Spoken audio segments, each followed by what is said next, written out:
ตอนเช้าๆพี่น้องบรรยากาศตอนเช้าๆที่บ้านกลางเมืองปากลายแขวงสยบุรีเนาะมื้อนี้ถือว่าเป็นมื้ออากาศเหน็บหนาวอาอากาศดีเอาแท้ว่าเนาะบ่ได้ทำก็จะมีโอกาสได้มาทักทายสบายดีแล้วก็นำเสนอ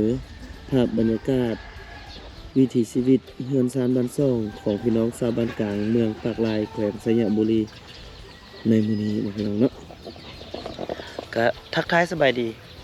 กันพี่น้องเอ้ยกับบรรยากาศตอนเช้าๆอยู่ที่บ้านกลางหลังจากเมื่อคืนนี้ที่อีพ่ออีแม่เพิ่นก็ได้จัดบาสีสู้ขวัญให้กับบ่าวเต็งคำนากายเนาะก็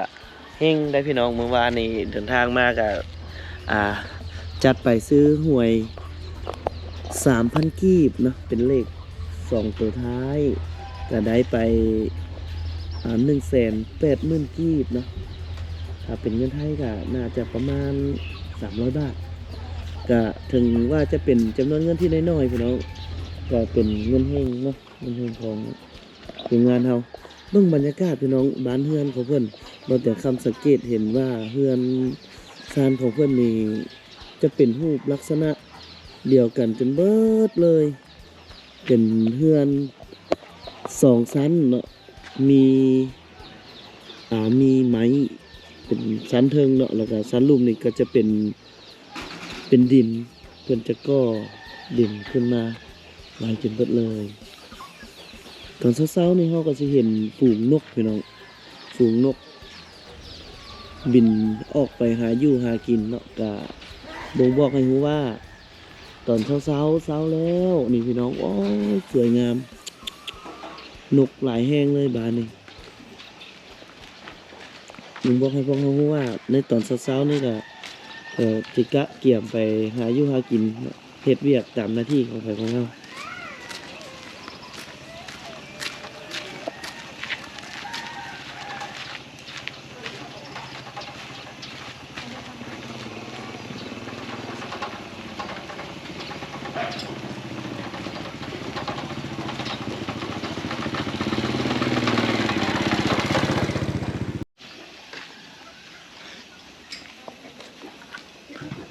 เบิ่งบรรยากาศตอนเช้า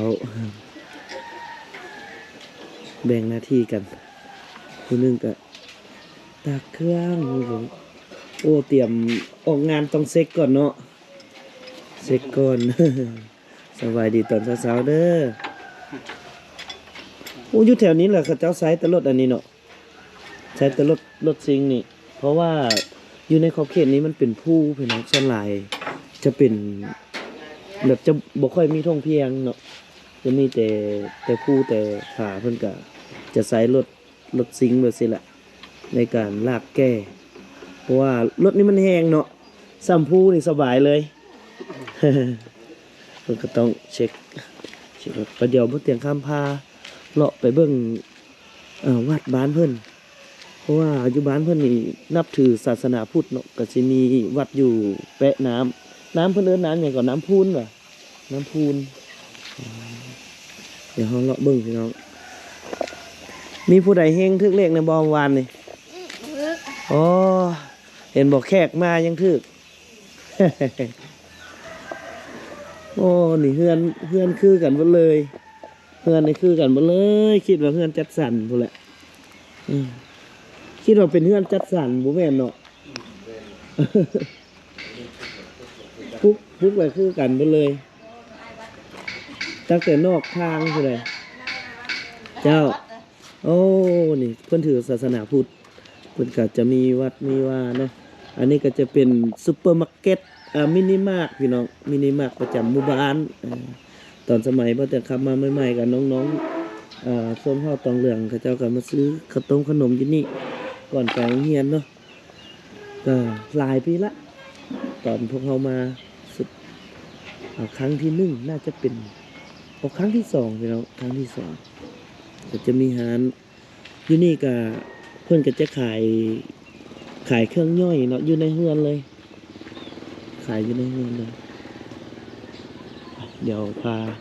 เลาะพาเบิ่งพาชมก็ถือว่าเป็นหมู่บ้านที่มี เศรษฐกิจ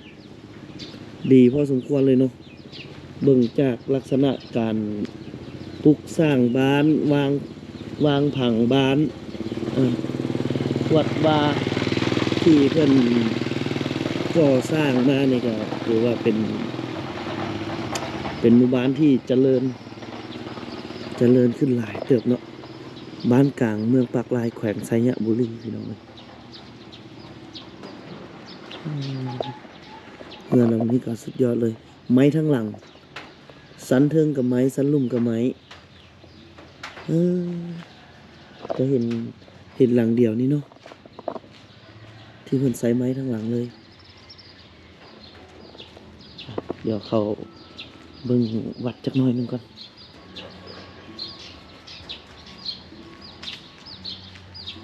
บรรยากาศสงบแห้งขนาดเลยพี่น้อง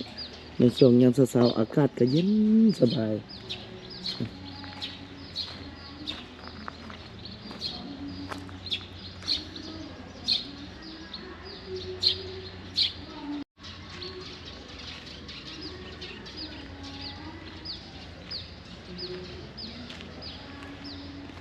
บรรยากาศเงียบสงบห่มเย็นขนาด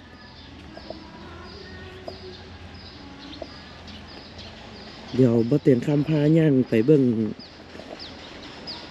บรรยากาศอีกน้อยหนึ่งอยู่ทางด้านนั้นน้ำพูนพี่น้องเอ้ยแถวนี้ก็จะมีแฮนขายเครื่องนะ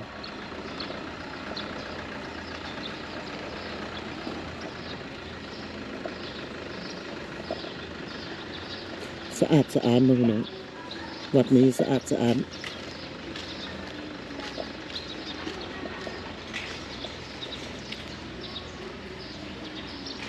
โอ้มีเหือส่วงอีกทางนี้มีเหือส่วงเดี๋ยวบัตรคำพาไปเบิ่งตำหลังเนาะแต่ก่อนไปเบิ่งเดี๋ยวเรามาเบิ่งน่าจะเป็นจุดชมวิวอีกจุดหนึ่งอยู่บนนี้เนาะหรือว่าเพิ่นแข่งเหือกันที่นี่บ่อันนี้บ่เตียงกับบ่เข้าใจคือกันเนาะเพราะว่าบ่เคยมาอันนั้นเพิ่นจะเชื่อหมู่บ้านนี้เป็นชนเผ่าลาวลุ่มจนเบิดเนาะแล้วก็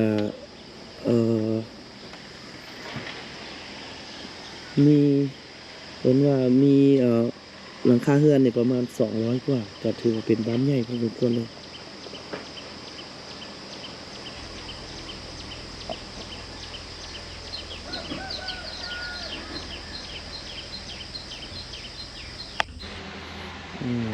เป็นมีเรือส่วงอีกพี่น้อง2 ลำเลยเรือส่วงนี้น่าจะระดับ35 4 พายหลังใหญ่เล่มใหญ่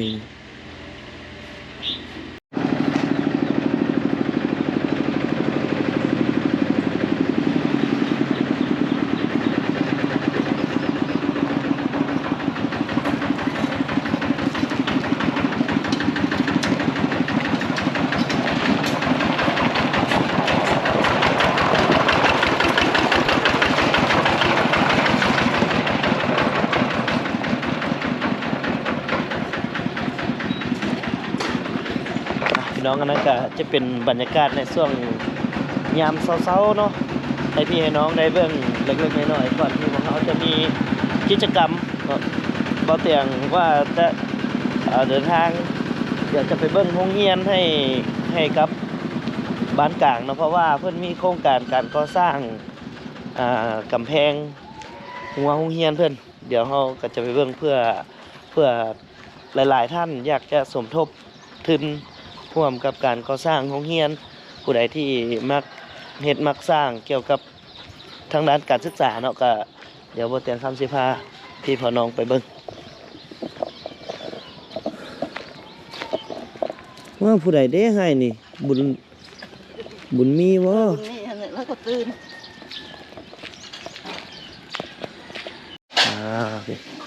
มาเบิ่งทางนี้โอ้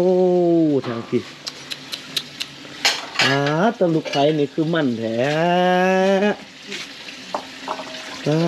ตะลูกไผ่ก็ไม่ยากใส่ตื่นก่อนเด้มือนี่เนาะอย่าปาก ยาติดก้อน เอาเป็นยังลูกไผเวียกหลาย ลูกน้อยไม่ย่าลูกใหญ่แล้วจะตื่นก่อน ลูกไผสมัยใหม่พี่น้องตื่นมาจะนึ่งข้าวโอ้ใส่ฟืนเนาะมีแต่ฟืนเนาะมีแต่ฟืนเลยเต็มเลยคันคนขานคือเฮานี่สิบ่มีนะฟืนแบบสิอันนี้นี่สิเฮ็ดเหล้าบ่อันนี้ฮะสมพอได้กินเฮ้ยๆอยู่เหล้าต้มเหล้าหม้อน้อยอีกแล้วนี่แหละครัวเฮือนลาว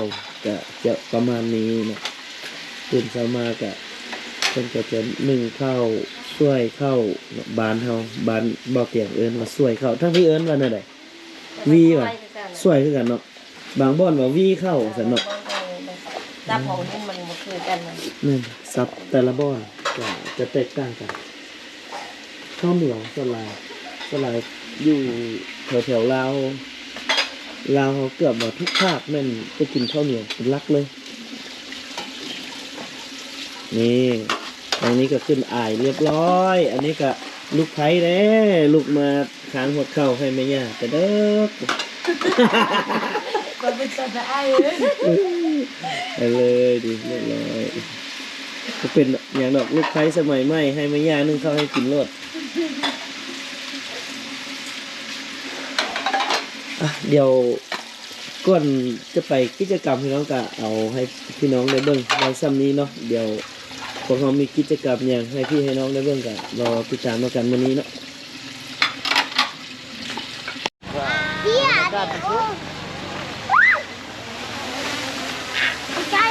ได้เงินจริงเมื่อไหร่ที่เราเงินน้อยยังอยู่แค่เนาะมุมนี้ครับระวังสายไฟแม่เดี๋ยวมากัน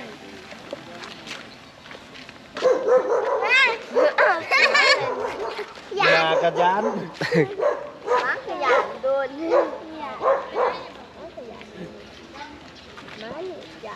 không có gà này đi bao giờ từ bây giờ bác bây giờ bố khác con chỉ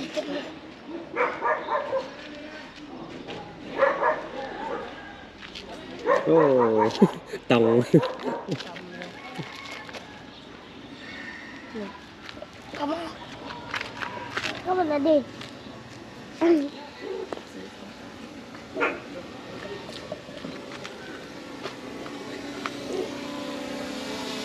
อันนี้เป็นท่ายถอยหลังเนาะเก็บบ่ได้เนาะ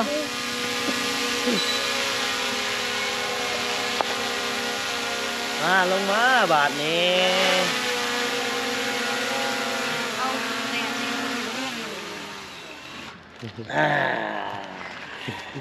เอ็นไรเอาจริงครับบ่ครับเอาว่าเอาไปไว้อยู่ป้าบ่เอาว่าบินเป็นบ่เป็นเอาเสาให้เลยเนาะครับใช่ได้เสร็จโอ้เอาอีลีบ่นี่เอาอีลีครับเป็นบ่แหละเป็นบ่เป็นอู้เอาหมกยงขี้จะเอาไปเฮ็ดหยังเอาให้ล้านนะเอาให้หลานแล้วอีบุญนำเกิดให้อีบุญนำครับเอาบ่เอาอันนี้บ่เอาอันนี้เอาให้หลานอันนี้เอาให้หลานอันนี้ให้บ่เตียงไปถ่ายรูปให้คนเบิ่งก่อนเด้อบ่แม่นอันนี้แหละเอาไว้ให้บ่เตียงเก็บภาพงามๆให้คนเบิ่งเด้อคนเบิ่งแล้วคนป้าก็ไปเบิ่งคนบ้านท้ายเด้ออันนี้บ่แม่นแนวให้หลานลิ้นเด้อมันแพงอันนี้นี่200,000ผู้ใดนี่แม่น200,000เลยซื้อวัวได้3ตัวกล้วยเอาพี่น้องเดี๋ยวเราเข้าไปในบ้านเนาะอันนี้ก็จะเป็นบรรยากาศตอนเช้าๆน้องๆเพิ่นก็เคยเห็นบ่ลูกมาดิเคยเห็นบ่อีหลาเคยเห็นบ่คักบ่ลูกคักเนาะมันบินเลยเนาะไปพี่น้องเดี๋ยวเรามีกิจกรรมอย่างเดี๋ยวเราข ค่อยว่าตำหลังเนาะอันนี้ก็คือบรรยากาศโดยรวมเพิ่นบ่เคยเห็นพี่น้องเลยไปพูดไปไอ้คำน้อยโรงเรียนประถมสมบูรณ์บ้านกลางพี่น้องก็มาต่อภารกิจของพวกเฮาเนาะพอดีทั้งครูอาจารย์เพิ่น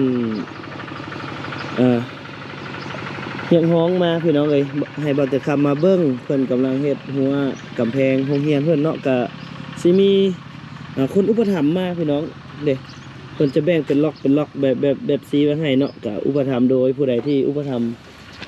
เท่าใดเพิ่นก็สิมาบันทึกไว้อยู่ในหัวกำแพงของเพิ่นเนาะก็อันนี้ก็อุปถัมภ์โดยท่านแน็กนี่เนาะ500,000 กีบเพิ่นจะแบ่งเป็นล็อกไว้เนาะล็อกละ500,000 กีบเดี๋ยวเฮาเข้ามาเบิ่งโรงเรียนประถมบ้านกลางเมืองปากลายแขวงสยบุรีพี่น้องเดียวทีมงานเฮามาฮอดละเป็นสบายดีเอ้ยสบายดีโอ้กลับมายามกลับมายามจุดเก่ากลับมายามกระตุ้มเนาะฮอนยอดเกี่ยวอ้าวเดี๋ยวไปเบิ่งผลงานเก่าเฮาก่อนพี่น้องในน่าจะ2 ปีเนาะเอ้ยเนาะ2,000เท่าไหร่2023บ่2023บ่เตียงมากะมอบอิฐบล็อกให้เพิ่น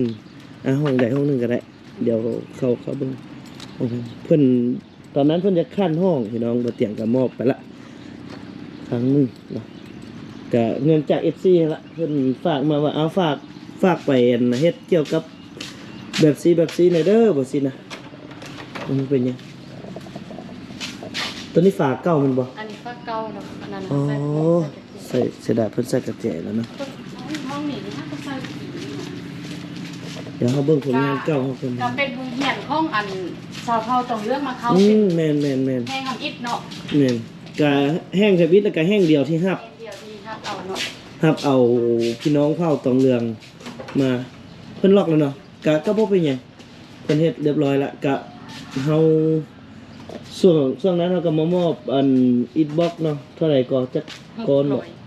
600เนาะตอนนั้นก็มอบไปแล้วมื้อนี้นี่เดี๋ยวเฮามาเบิ่งหัวแม่นบ่ครูเดี๋ยวไปเบิ่งเนาะอยู่จุดใดแดหัวนี่เฮายังจักล็อกครูตามแผนการของซกเฮียนนี่ล่ะเป็นยังอยู่15ล็อกเนาะยังอยู่ตามซกเฮียนเนาะแต่ละซกแหละเฮาแม่นเฮาแต่ละซกเฮาจะขึ้นแผนพัฒนาโรงเรียนเนาะเราซกนี้ยังอยู่15ล็อกที่บ่ทันได้เฮ็ดเนาะบ่สำเร็จบรรลุเป้าหมายบ่บรรลุเป้าหมายย้อนขาดทุนห่อนในการสร้างหั่นเนาะอิงใส่เศรษฐกิจแดแล้วเฮาก็ขาดทุนห่อนฉะนั้นก็เลยว่ามีทางทีมงานเอาตรงเรื่องมาเนาะก็เลยว่าอยากขอทาง FC หั่นเนาะช่วยขึ้นในการก่อสร้างเพราะว่าอิงใส่เพิ่นเงินบริหารของพวกเฮาก็ยังน้อยเนาะบ่มีการบริหารบ่เพียงพอหั่นแหละมันหลายค่าใช้จ่ายมันหลายอย่างเนาะอาศัยเขาเรียกว่าสมทบทุนพี่น้องเอ้ยสมทบทุนจากทุกภาคส่วนเนาะบอกว่าจะเป็น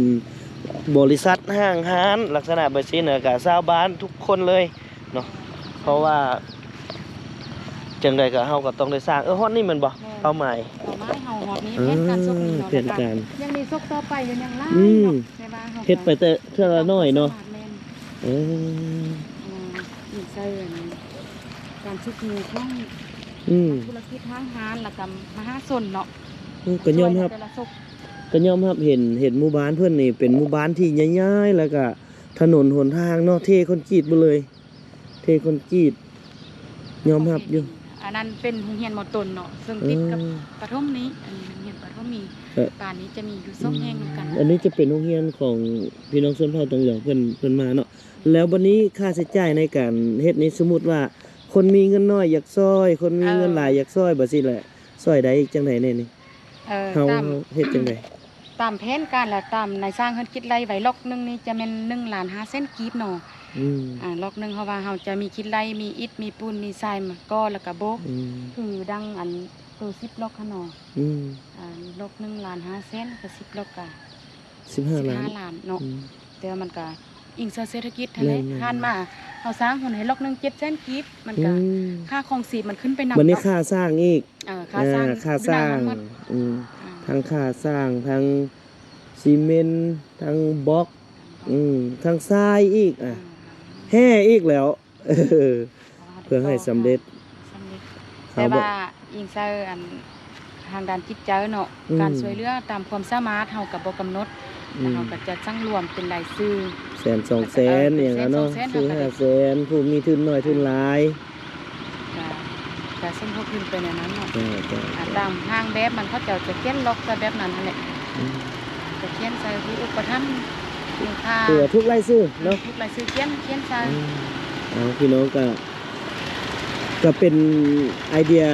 ดีๆเนาะช่วยกันพัฒนาชุมชนเฮาก็ทุกคนมีส่วนร่วมนำกัน ในการสร้างสาพัฒนาเพื่อพัฒนาให้โรงเรียนให้เด็กน้อยได้ทำได้เรียนว่าซั่นซะบ่เตียงก็เป็นกำลังใจแล้วก็ขอเชิญชวน FC บ่เตียงคำนาไก่เนาะผู้ใดที่มี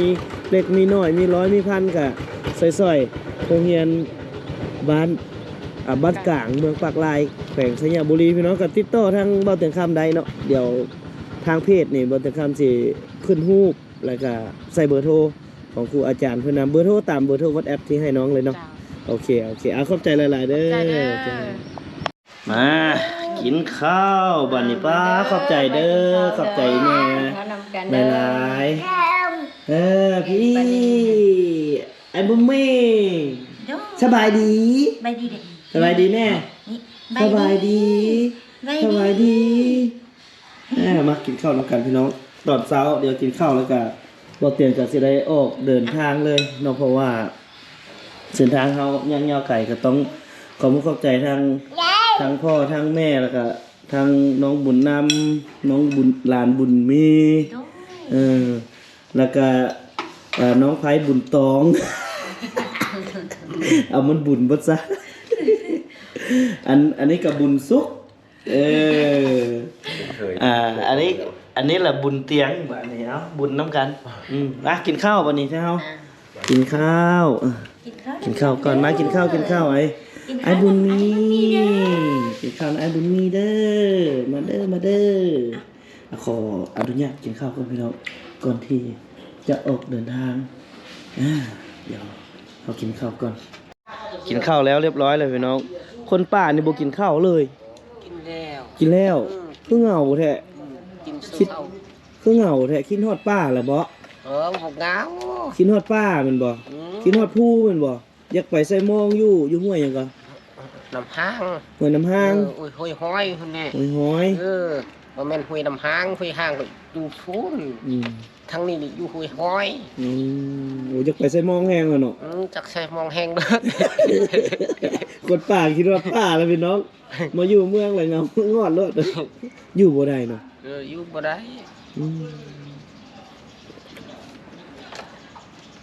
อยู่เมืองนี่ผู้สาวก็งามไหมบ่อยากอยู่บ่ อยู่ ผู้สาวก็งามเครื่องก็มีกินหลาย กินหลาย แต่บ่มีเงินซื้อ บ่มีเงิน ไปชอบตอนนั้นก่อน ไปชอบตัวนั้นน่ะอยากกินหยังก็ได้กินเนาะ ได้คือเดียวก็กินหมดเตะ กินหมดแล้วก็หาแล้วก็กิน มานั่งกินนอน นอนเครื่องก็บ่นุ่งตัวงามก็ได้ ลุงติบอนเก่า นุ่งหมดเก่าเนาะ บัดมาแล้วก็นุ่งตรงงามหัน บัดออกมาเมืองก่อนโอ้บัดเป็นลมสาวกันเนาะ ลมสาวก่อน บ่เตียงคำสิเมื่อบ้านบ่เตียงก็เด้อมื้อนี้เด้อ เมื่อใช่ก็ เมื่อพูนไกลๆพุ่น อยู่บันปักลายติ บ่กายปักลายไปอีก10เทื่อ ปาถูกไว้ และเดือน2เดือน3เดือนปีนึงแหละไอ้เตียงคำมายามไหม อย่าไม่ โทรหาบุญนำแล้วมายามเนาะ มายามบัดคำน้อยเอาเมียก่อนจะมาเด้อคำน้อยเอาเมียแต่งดองแต่งงามๆแล้วเตียงคำมาเอายนน้อยมาบินอย่าบอกตัวนกเด้อว่าอย่ามาไกลว่าสิมันต่ำแล้วมันตกแม่นเสียเงิน พี่น้องเอกาชนเผ่าก็คือชนเผ่าแต่เพิ่นฮู้หมดเฮาว่าแต่ว่าเมื่อกับบุคลิกกระเจ้าแบบซีเนาะกระเจ้าอยู่แต่กับป่ากับดงกับบ่ค่อยชินกับบ้านคือมาอยู่บ้านนี่ได้บ่ดนส่วนใหญ่กระเจ้าอยากอยู่อยากนอนอยู่ตามป่าเนาะอยู่ตามป่าสบายเนาะได้ยินเสียงตัวนกเนาะ sinh nút sông hong sông sông nhân đây bất เนาะซอกหนึ่งก็ได้เนาะเอานั่นแหละเด้อไปเตรียมไปก่อนพี่น้องเดี๋ยวเฮากะเดี๋ยวเกี่ยมออกเดินทางแล้วแหละเดี๋ยวจะหน่อยลำลากับน้องๆแล้วก็จะได้เดินทางกลับบัดนี้เนาะพี่น้องกลับก่อนจังไดก็ขอบคุณขอบใจแม่เนาะที่ให้ทั้งของกินให้ทั้งที่พักเนาะสิ่งที่สำคัญก็ให้ความรักความแพงกับลูกกับเต้าเป็นลูกเป็นเต้าจังไดก็ยังมีโอกาสหน้าเดี๋ยวบ่เตียก็สิกลับมาอีกครั้งหนึ่งจังไดก็ต้องมา หลายๆครั้งเลยเนาะบ่แม่นว่าสิว่าโอ้ย ไปวันนี้ฮักแพงกันนะลูกเนาะเด้อ โอเคแม่เด้อพวกลูกกลับก่อนแม่ขอบใจหลายๆแม่ขอบขอบใจที่ว่าเป็นงานให้พวกลูกจนสำเร็จแม่เอ้ยผู้อยู่เบื้องหลังพี่น้องของความสำเร็จเนาะไปกลับบ้านกันขอให้อายเดินทางด้วยความสวัสดิภาพปลอดภัยได้เด้อ โอเคอันนี้ก็เดี๋ยวเฮาไปเบิ่งเงินเฮงเขาก่อนเนาะไปเบิ่งเงินเฮงเขาก่อน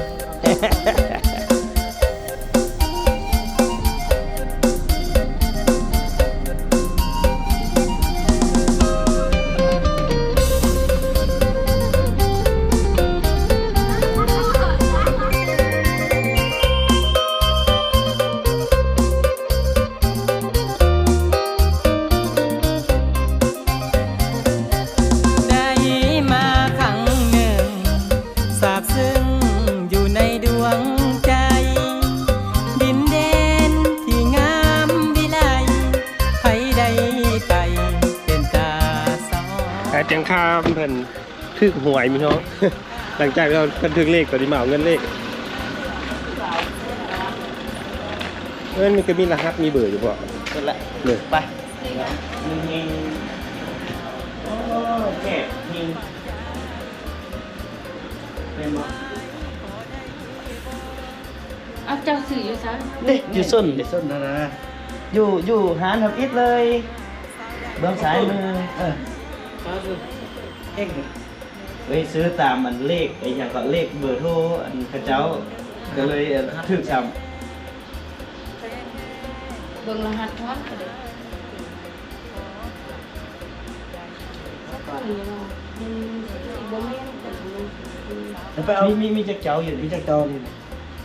ซื้อหยังเนาะนี่เนาะจัง ผ ซี่ มบ่ได้ถามเลยเพราะว่า นี่อยู่ส้นนี่นะผู้หญิงก็อยู่ส้นวัดอันนี้นะ สมบัตินี่บ่บ่แม่นสมบัติน้องยกตัวอย่างเขาเข้ามาจากอันทางน้องแนะนำไปเนาะมาแล้วมันมีเลี้ยวขวามันบ่วางสามแยกนั่นแหละ อีบ้านเศร้าเก่า อีวันแหละแม่นแหละคือน้ำไอ้ตอด อีวันหรืออีวองมีสองคนเขาเลย เพราะว่าเฮา ตัดสู้บอก จะจ้อย จะจ้อยก็อีวันนั่นแหละ เศร้าเก่า เอาแล้วเฮงหนึงละโบ ให้เราเศร้าเก่าเอาเลยเอาเราอยู่ใส่สาขาคนนี้ ต๊อดดูขายหันนะ ตอดแหละ เราไปเอาดำอันนั้นเลยบอกบอกไปเอาดำผู้เศร้าเลยบอก ได้เนี่ย โอ้ไปเลยแหละ ตายบันเรือโดโหดสุดดีเลยไอ้บ่ได้ถ่ายคลิปไว้เมื่อคืนดิแบทเบิร์ดคือเฮงบ่สิหน่อย อีหยังวะ ดวงมันสมพงษ์กันตีเมียสบู่ดึงหูยานบ่ เอาเด้อเมียเด้อ อดเอา พี่น้องเลย เรื่องจริงได้อพ่อแม่เรื่องจริงได้อพ่อแม่คอนเทนต์นะไปพี่น้องเดี๋ยวอีกจุดหนึ่งบ่ได้มาแม่มาดองสาลี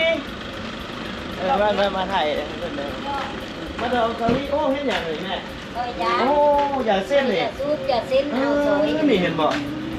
อันนี้ เนาะก็ซอยจวด จวดลง เลย บ่แม่นหูจักหูงานหยัง มือ งงมือเขาเดินห้อง อันนี้ใบยาสูบ ใบยาสูบ เดี๋ยวจะบอกผมเอาแล้วมือ บ่ ลิ้นอยู่แล้วมาส้มมาหญ้าพูดที่หนอมือ เอาลูกไปก็เด้อแม่เด้อ ไปดี เด้อแล้วสิมายามใหม่เด้อ มาย่าเอาไม่ได้ก็เอาเงินใหญ่เอาไม่ได้ เนาะมาเท่าหน้าเดียวได้เงินมาได้สิยายคนละ5,000 10,000เด้อโดยเดี๋ยวสิมายายเนาะ แล้วคงมาได้เด้อ โดยอายุมันก็ยืนเด้อไปพี่น้องเดี๋ยวยังอีกจุดหนึงยังบ่แม่นจุดนี้ยังบ่แม่นจุดเดียวนี้โอ้ทางตันมีงานอีกแล้ว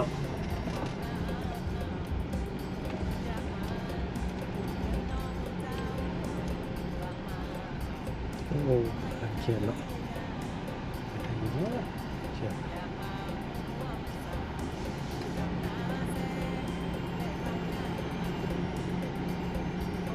โอ้เขียนไป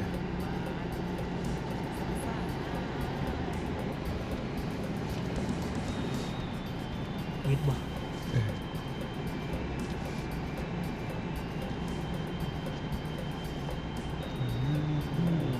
เกือบหูควัดเดี๋ยวเนาะก็ได้เกือบหูควัดกัน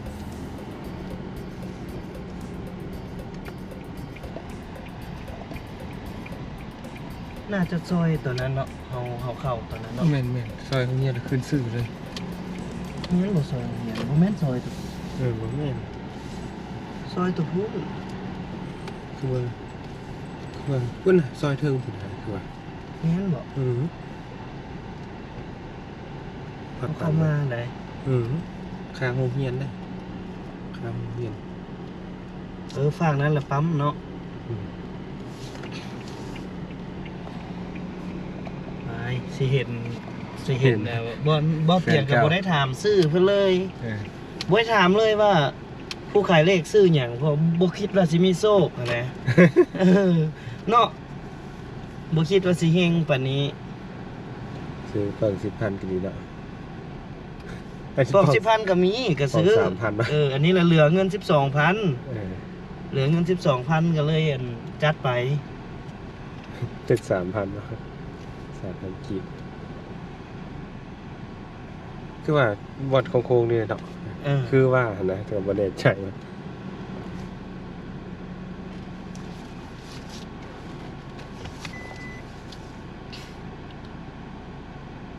โอ้ทางนั้นเพิ่นมีงานดอกอยู่ตรงนั้น ดอกบ่ คิดว่าเห็นก็มันเห็นกลางเต็นท์อยู่พุ่น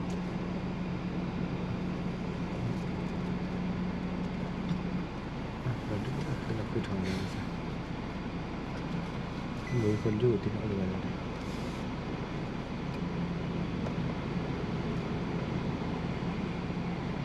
กำลังถอยกัน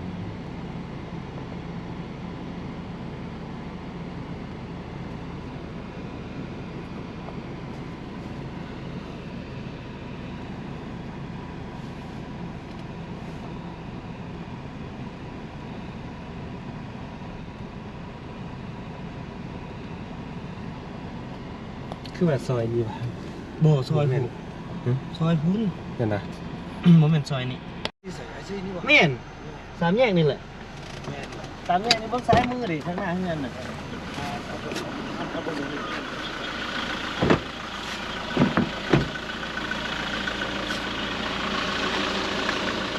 เซ็ต อันนี้มันกองอะไรกองไอเตียมบ่ เลย เขาซื้อน้ำเพิ่นมีงานบ่คุณอยู่อยู่บ่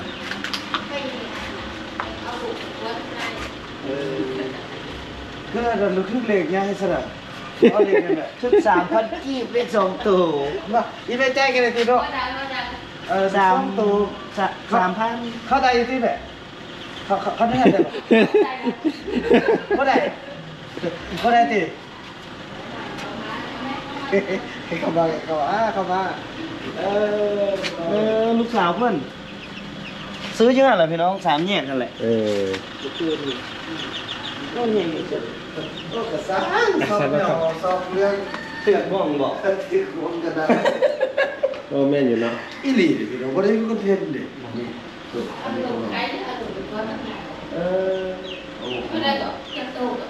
2 โตโอ้ยคันซื้ออัน 3,000แม่ ท้ายคันซื้อท้าย373,000ถึงเท่าไหร่โตเท่าไหร่แม่คันกิมน่ะ70 37 21ว้าว เกือบจะเบียดกัน 37 210บ่210,000น่ะก็ได้ลูกจักคนเหรอ มีสองคนอ่ะดิ ผู้หญิงเหมือน ผู้หญิงผู้หญิง สองคนแล ใช่ลูกก็เอาทอนอยู่30เนาะเอาทอนอยู่40ก็เดี๋ยวไม่ได้เนาะ แม่มันว่ามันหาบ่ฮู้ มันเผื่อบ่ หากินแล้วมาแล้วว่าบ่แม่นให้เฮาหรอกแม่ เออ เพิ่นว่าแต่ภาคใต้เราบ่ได้มาซื้อถือแล้วเพิ่นว่า เนาะ เพิ่นว่าผู้แค่นะลูก เป็น เงินลงชาวเขตให้น้องชายเลย เมื่อกันมีเงินเนาะอันนั้น 40,000 เอา40,000นี่บ่เงินโอ้ยในรถ แล้วก็อันนั้นก็ให้เฮงเพิ่นเลยให้เฮงอีเมลเลย 10,000 น่ะเอา200,000ก็พอให้เฮงเลย ขอบใจนะ ลูกๆเด้อเอามาก่อน อาจจะต้องขอบใจนะก็ ลูกเพิ่นอีกหน่อย เฮ็ดเนาะก็ถือว่าสำเร็จได้ไหมเข้าใจได้ไหมนะ กลับใจเด้อ มันก็บ่ถึก ได้ควดป้ายแล้ว มันก็บ่ถึกตัว4ตัวให้ลูกแต่4ตัวก็ซื้อ ยังมือ4ตัวเลยนี่ 3ตัว มาแต่ไกลนะอยู่ เลขครบบอก10โล ลูกอยู่ซัน แค่ขมวด แขวงขมวน เพิ่นว่างานดอกของเซาหลีนะเห็นนั่นน่ะ เห็นไหม โอ้อีแม่ก็ติดตามเป็น FC อะไรเป็นอะไรเนาะ กับเบิ้งอันนี้ เห็นหลายก็พอเขาเจ้าแซ่ไล่ทำงานเซาหลี แม่นแซ่บ จักซะได้ไหมได้ลูกกลับก่อนแหละใจนะ กลับก่อนขับใจ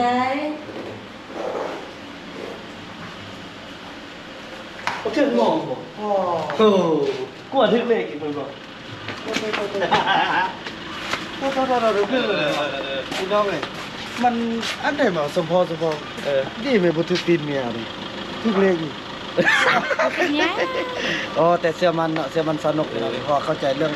เก่าคือเรื่องเก่าพี่น้องเนาะอันนี้คือ อดีต ได้ว่า อดีตปัจจุบันเขาอยู่ คะแนนอย่าหาเพิ่ม แต่ว่าพี่น้องเอ้ยแต่ว่าเรื่องเล่าวนี้เนี่ยบ่คิดว่ามันสิเกิดได้เลยก็บ่แม่นหากันสร้างกันใหม่ บุกเพอาละวาด แต่คันว่าคิดว่าคันว่าเลือกซื้อได้นี่ก็บ่อยากมาซื้อแบบนี้พี่น้องเอ้ยแต่ก็บ่เข้าใจมันเป็นไปแล้ว ก็เตรียมไปผู้ซื้อ ได้ กระโบ ได้กับ 2แสนอะไรก็ 210อีกว่าซับจุด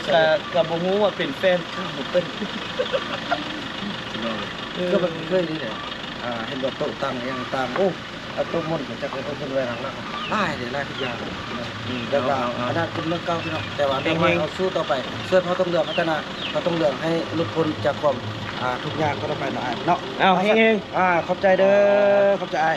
จิบ่ได้ให้เลยมีเงินให้น้องได้มองให้น้องล่ะ ให้เงินแฮงน้องชาย โดย เอาอัน โชคดี เมื่อคืนนี้อายเอาเช็คเล็กเฮงให้มื้อเช้ามาน้องไปได้เงินเฮียไปได้คำเฮียอีก ได้ครับนี่แม่เฮียเนี่ยมื้อเช้า เฮ นี่ งกันน่ะจะว่าบังเอิญเลยบังเอิญมาแล้วอยากซื้อร้านไหนก็บ่ซื้ออยากซื้อร้านนี้เอ๊ะก็แม่ แล้วบัดนี้อันเพิ่นซื้อถึงแล้วเพิ่นเราอันเพิ่น อยู่เพื่อนเขาก็มาสื่อแต่รถเขาก็ซื้อกันเลย เพิ่นว่าผู้แค่นั้นเป็นเงินนั้นผู้แค่นั้นรู้เราไปเอาเด้อสินะเพิ่นอยู่ไกลสินะเนาะสุดท้ายมาก็ทึกพี่ทึกน้องเขาคือเก่าพี่น้องเนาะอีแม่ก็หัวพี่น้องเนาะคันอีพ่ออยู่แห่งพวกพี่น้องอีพ่อเพิ่นเป็นคนตลกขนาดพี่น้องเอ้ยปดโดอยู่นี่แก้วผมจะเพื่อพี่น้องเพิ่นเป็นคนตลกมักม่วนคือกันพี่น้องเอ้ย อันนี้ลูกสาวเพิ่นบ่ แม่น มีลูกสาว ชาวพุทธิซ่องน่ะซื้อยังไงนะ มีลิน ทุกดอกเป็นเคยกับผู้นี้ไม่เป็นหยังนี่ก็บุญมี สายจอมเลยบ่ จองไว้เลย จะเป็นลูกเคยบอก จองเป็นลูกไฟ อัน แล้ว นี้ลูกชายดิลูกชายเนาะ ไปเนาะเดี๋ยวได้เฮาก็สิล้ำหน้าเลยเพราะว่าเดินทางไกลแต่นี่ไปก็เกือบ600 700กิโลเมตรเลยเดินทางก็น่าจะบ่ฮอดสิสู่โซนในฮอดปากซันสิพักปากซัน ก็ขอบคุณขอบใจทางอายแล้วก็ขอให้เดินทางด้วยความตลอดปลอดภัยโอกาสหน้ามาพบกันใหม่นะเนาะ ครับกันหน้าของงานใหม่ฝากติดตามเด้อ FC เบ้าบุญนำติดตามบ่แต่ค่ำได้แล้วก็ FC เบ้าแต่ค่ำไปเบ้าบุญนำนำ เบ้านำเลย สำหรับ EP นี้เนาะพวกเฮาลำลา แม่น ลำลาไปก่อนเนาะ ลำลาทุกท่านไปเพียงเท่านี้แล้วก็พบกันใหม่ในเรื่องราวต่อไปแล้วก็มีแน่นอนเราจะมาหากันอีกครั้งอีกทีเนาะพี่น้องเนาะคลิปนี้ช่องไอดอลเขาขอกล่าวคำว่า สบายดี สบายดี อีกครั้งหนึง เลย